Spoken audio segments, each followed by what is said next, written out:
అతి బాల్యములోనైనను ప్రతికూలపు మార్గముల ప్రవర్తింపక సద్గతి మీర మెలగ నేర్పిన అతనికి లోకమున సౌఖ్యమగును కుమారా.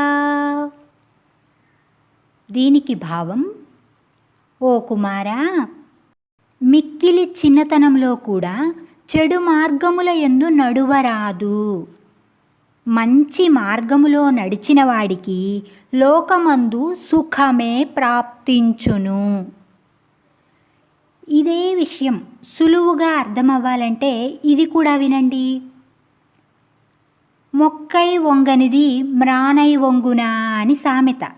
దేన్నైనా మొదటే సరిచేయాలి. అలా చేస్తే మిగిలినది సాఫీగా ఉంటుంది. ఈ భావాన్నే కవి పై పద్యంలో చెబుతున్నారు. బాగా చిన్నతనంలో కూడా ప్రతికూలమైనటువంటి మార్గాలలో వెళ్ళకూడదు, అంటే చెడు మార్గాలలో ప్రవర్తించకూడదు అని. ఏదో చిన్నతనంలే అని ఉదాసీనత వహిస్తుంటారు. అది తప్పు అని కవి అభిప్రాయం. మంచి మార్గంలో గనక నడిస్తే అలా నడిచిన వాడికి ఈ లోకంలో సమస్తమైనటువంటి సుఖాలు ప్రాప్తిస్తాయి.